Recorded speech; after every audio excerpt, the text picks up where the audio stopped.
সিরাজগঞ্জের শাহজাদপুরে গ্রামীণ অবকাঠামো উন্নয়ন প্রকল্পে অনিয়মের অভিযোগ উঠেছে। স্থানীয়দের অভিযোগ, সড়ক পাকাকরণে নিম্নমানের সামগ্রী ব্যবহারের পাশাপাশি কার্যাদেশ অনুযায়ী করা হচ্ছে না কাজ।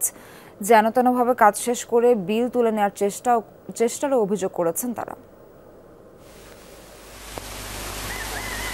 সিরাজগঞ্জের শাহজাদপুরের প্রত্যন্ত গ্রাম দুর্গাপুর। স্থানীয়দের দীর্ঘদিনের দাবির প্রেক্ষিতে চর মনোহরপুর বাজার থেকে দুর্গাপুর প্রাথমিক বিদ্যালয় পর্যন্ত সড়কটি পাকা করার কাজ চলছে। তবে গ্রামীণ অবকাঠামো উন্নয়ন প্রকল্পের আওতাভুক্ত এই সড়ক পাকা করার কাজে অনিয়মের অভিযোগ করেছেন স্থানীয়রা। নিম্নমানের ব্লক ইট খোয়া ব্যবহারের অভিযোগ তাদের। স্ল্যাবের গুণগত মান নাই বললে চলে আর কি। এখানে মানে বালু এবং সিমেন্টের কোনো সমভাবে মানে যেভাবে দেওয়ার কথা সেভাবে দিতে পারেনি আর কি। খালি কোনো মধ্যে জোড়াতালি দিয়ে এগুলি করছে। ওই দেওয়ার পরেই দেখা যায় অনেকদিন ফাটল ধরে গেছে।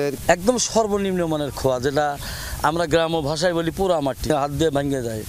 তারপর আপনার যেটা প্রাইম কোড হিসাবে যেটা তেল ব্যবহার করেছে, বৃষ্টিতে ধুয়ে সব শেষ হয়ে গেছে। গাইডলের বদলেই দিতেছে আপনার বাঁশ।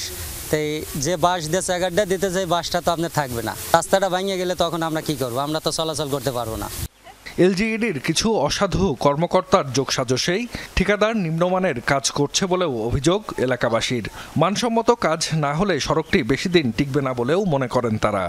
খোয়া দিয়ে ডালাই দিছে, ডালাই দেওয়ার পর একটা ড্রাম ট্রাক ঢুকিছে, ঢোকার পর দেখা গেল যে রাস্তা দাঁড়িয়ে গেল। ঠিকাদার প্রতিষ্ঠানের সাথে শাহজাদপুরের এলজিডি এবং সিরাজগঞ্জে এলজিডির যোগসাজশ করে এই ধরনের অন্যায়গুলো করে যাচ্ছে। তবে অনিয়মের অভিযোগ অস্বীকার করেছেন ঠিকাদার রেজাউল করিম লিটন। আমার কাজ তো শেষ না, কাজ তো মনে হয় কার্পেটিং করার জন্য মাল সামান সবকিছু রেডি, কাজ করব। কাজ 100% আপনি বুঝে না বসে আমাকে এলজিডি বিল দিবে, তার আগে তার বিল দিবে না ভাই। কাজ তো নিম্নমানের তো হয় না, এখন আপনি মনে করেন 100 কাজ তো হয় না ভাই।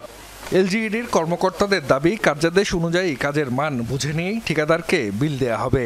অনিয়মের কোনো সুযোগ নেই। আমি নিজেই তদারকি করছি যে ভাই কাজটা ভালো করে করেন ইনশাল্লাহ। এখন ওই সাইডে চলো প্রোটেকশন নাই দেখে বিধায় ওই অবস্থা দেখা যাচ্ছে। জায়গায় জায়গায় আপনাদের এজিং কিছুটা উঠে গেছে ব্রিজের পাশে, ওইগুলো তাদেরকে সঠিকভাবে রেকটিফাই করে পরিস্থিতির অনুকূলে আসা মাত্রই তারপর আমার আদার যে কাজগুলি আছে সেগুলি আবার কাজ শুরু করবো। তাছাড়া আপাতত আমরা কাজ করবো না, আর কোনো আমরা পেমেন্টের দিকেও যাবো না। সড়ক উন্নয়ন প্রকল্পটিতে বরাদ্দ 1,60,00,000 টাকা। 2022-23 অর্থ বছরে শুরু হওয়া কাজ শেষ হওয়ার কথা ছিল 24 সালের জুনে। 5 আগস্ট সরকার পতনের পর ঠিকাদার লাপাত্তা হলে কাজ শেষ করার দায়িত্ব পান বর্তমান ঠিকাদার। নির্ধারিত মেয়াদের পর আরেক দফা বাড়িয়ে গত 30 জুন পর্যন্ত সময় দেয়া হলেও শেষ হয়নি কাজ। জাহিদ হাসান, যমুনা নিউজ।